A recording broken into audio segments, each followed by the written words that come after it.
Gagner de l'argent n'a jamais été aussi facile qu'en cette ère de l'Internet. De nombreuses personnes rêvent de créer un gros business, avec un capital presque nul voire rien. Que ce soit celui qui veut créer un business en ligne et investir ses revenus dans un business physique, ou celui qui compte bâtir un véritable empire sur le web, Internet a facilité la tâche. Tu veux lancer ton business, gagner de l'argent, et faire les choses que tu aimes, tu es au bon endroit. Dans cette vidéo, je te présente les meilleurs business en ligne et les plus rentables à lancer en 2022. L'avantage est que tu peux lancer ce business en partant de rien. Mais pas tant que ça. Car pour le faire, il te faudra un ordinateur ou un smartphone, une connexion Internet, et le plus important, le désir. Mais si déjà tu regardes cette vidéo, c'est que tu as la connexion Internet, et au moins un smartphone. Donc la seule chose dont tu as besoin, c'est le désir et la volonté. Car ce sont les deux outils qui vont t'aider à ne pas abandonner quand les résultats se feront attendre. Rien ne marche du jour au lendemain, tu dois t'en douter. Mais ne t'inquiète pas, le but de cette chaîne, c'est de t'aider à garder le mindset qu'il faut. Alors si tu viens de découvrir cette chaîne, abonne-toi et active la cloche de notification pour ne plus manquer nos prochaines vidéos. Car ici nous parlons entrepreneuriat, de business, de liberté financière et de la motivation. On commence. Le premier business dont je veux te parler est la formation en ligne. Aussi banal et négligeable que ça puisse paraître, créer une formation en ligne est la meilleure façon de s'enrichir très rapidement et facilement. Nous avons tous une connaissance dans un domaine bien donné. Vous aussi vous avez sûrement une connaissance à vendre ou à monétiser. La première chose à faire pour démarrer dans ce business est de faire le point sur vos compétences ou vos connaissances. C'est la meilleure manière de démarrer. La plus grande erreur à commettre dans ce business est de faire ce que d'autres font et de vouloir copier le modèle de business d'une autre personne, car non seulement cette personne enseigne les choses qu'elle a acquises dans son activité, etc. et donc a des connaissances incontournables, mais aussi cette personne a déjà l'ancienneté que tu n'as pas. La meilleure façon de bien réussir dans la formation en ligne est d'enseigner les choses qui te passionnent et que tu maîtrises correctement. Suis ta passion et reste fidèle à toi-même. Donc si tu veux te lancer dans le business des formations en ligne, tu vas devoir faire l'exercice suivant, dès la fin de cette vidéo. Fais le point sur tes compétences à faire valoir. Ensuite, il te faudra trouver la bonne manière de diffuser tes cours en ligne. Là, tu dois savoir le format sur lequel tes cours seront suivis. Soit en vidéo, en audio, quand le cours ne doit pas forcément être illustré, ou en PDF, ou en direct via des plateformes, comme Zoom ou Google Meet.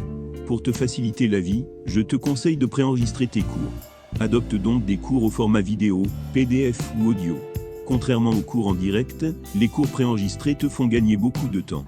Il te faut juste les créer une fois, et c'est fini. Cela va aussi améliorer l'expérience de tes étudiants, car ils pourront suivre les cours quels que soit leur disponibilité et leur emploi du temps. Tu pourras maintenant consacrer tout le reste du temps à chercher tes prospects et à les convertir en clients. Ensuite, maintenant que tu sais sous quel format tu vas diffuser tes cours, il faudra les héberger. Car le but, c'est de créer juste une fois les cours et les revendre en illimité. Et pour cela, il faut trouver une plateforme adaptée à ça. Il y a beaucoup de plateformes de cours en ligne. D'autres sont payantes, d'autres sont gratuites. Je t'ai choisi les meilleures plateformes. Udemy, qui est gratuit à vie. Mais le problème est que c'est une place de marché des formateurs et les prix sont cassés. Le programme promotionnel d'Udemy fait en sorte que tes formations seront vendues tout le temps à des prix promotionnels inférieurs à 12 $. L'avantage avec Udemy est que tes formations seront vendues sans que tu ne fasses aucun effort. Teachable, là tu peux démarrer avec le plan gratuit qui te permet de créer un nombre illimité de cours. Le problème avec le plan gratuit est que tu ne peux inscrire plus de 10 élèves dans ton école. Le plan de base est de 39 $ par mois offrant beaucoup de fonctionnalités et tu peux inscrire un nombre illimité d'élèves. Mais si déjà tu peux inscrire 10 personnes, c'est la preuve que ta formation va marcher. Là, tu peux aller vers le plan payant. Visitez ces différentes plateformes pour plus d'informations. Vous allez voir les liens dans la description. Il y a beaucoup d'autres plateformes de cours comme Kajabi, etc. Si tu ne veux pas aller vers une plateforme de cours, alors je te donne ce secret. Tu peux héberger tes vidéos sur Drive. Google Drive offre 15 Go de stockage gratuit.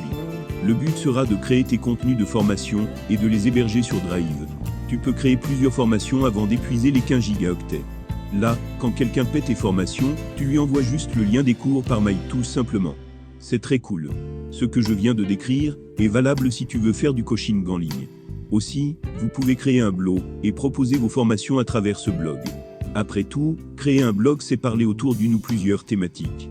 Voyons maintenant le deuxième business rentable. Mais avant, je vais te demander de t'abonner à la chaîne, si ce n'est pas encore fait. Allez, vas-y, ça ne te coûte rien. Au contraire, tu vas gagner beaucoup de choses, car sur cette chaîne, tu vas avoir accès à des contenus qui vont t'aider à réussir. Ensuite, active la cloche de notification. Le deuxième business est le dropshipping, ou le e-commerce. Actuellement, on ne peut pas parler de business en ligne sans parler de dropshipping, ou de e-commerce. On ne va pas encore trop parler autour de ça. Vous en avez sûrement entendu au moins une fois. Le e-commerce consiste à ouvrir une boutique électronique, ou comme on le dit, d'ouvrir une boutique en ligne. Le dropshipping s'inspire du même module économique, sauf que contrairement au e-commerce, vous ne disposez pas des produits que vous vendez. Vous êtes l'intermédiaire entre le fournisseur et l'acheteur. C'est très idéal quand on n'a pas assez de capital de départ ou quand on ne veut pas prendre assez de risques. Car pour faire du e-commerce, il faut engager les coûts de production, de logistique, de stockage et tout sans être sûr de réussir. Or le dropshipping est tout le contraire. Vous gagnez sans risquer de perdre. Pour plus d'informations, je ferai une vidéo entièrement dédiée à ce business, alors abonne-toi pour être informé dès sa sortie. Le troisième business que je te propose est le freelancing ou la prestation de services en ligne. Quand on parle de business en ligne, c'est la mine d'or. C'est un peu comme les formations en ligne. Ici, c'est que tu as une compétence que tu veux vendre. Le but est de proposer tes services aux entreprises dans le besoin, quel que soit ton domaine d'activité, tu peux trouver le tien. Qui ne rêve pas de faire le travail qui le passionne et mieux encore, de le faire depuis le confort de sa maison. C'est l'avantage qu'offre le freelancing. Depuis chez toi, tu peux travailler avec des structures partout dans le monde, tu peux fixer avec qui tu travailles, tes horaires de travail, tes tarifs.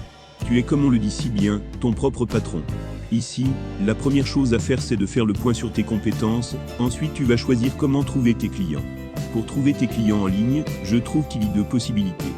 Soit tu crées un compte et une page sur les réseaux sociaux, et surtout sur les réseaux professionnels le plus célèbres au monde. Je nomme LinkedIn. Avec LinkedIn, si ton compte est bien configuré, tu trouveras tes clients très facilement. Le problème ici, c'est qu'au début, tu vas devoir te farcir de démarcher tes premiers clients. C'est normal. Et dans la plupart des cas, ça peut être décourageant très rapidement. Il y a aussi la possibilité de t'inscrire sur des places de marché destinées aux freelances, des plateformes de freelancing. La chance, c'est qu'actuellement, il y a de nombreuses plateformes de freelancing où tu peux vendre tes services. On a entre autres les plus célèbres, Upwork, Fiverr, 5€, freelance.com. Il y a des centaines et des centaines de plateformes. Pourquoi passer par une plateforme de freelance ?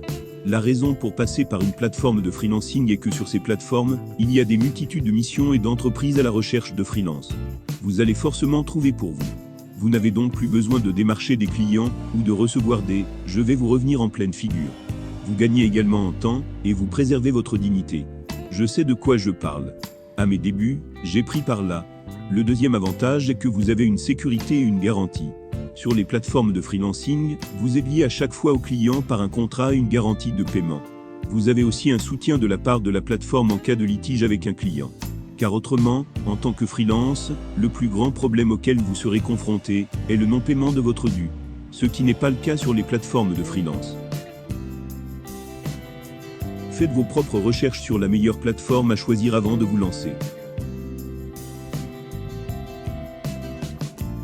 Voilà, nous sommes à la fin de notre vidéo. Dites-moi dans les commentaires lequel de ces business vous intéresse le plus, et celui dans lequel vous comptez vous lancer. Dites-moi aussi le business en ligne que vous voulez qu'on développe. N'oubliez pas de liker la vidéo si elle vous a plu, et à bientôt pour une nouvelle vidéo.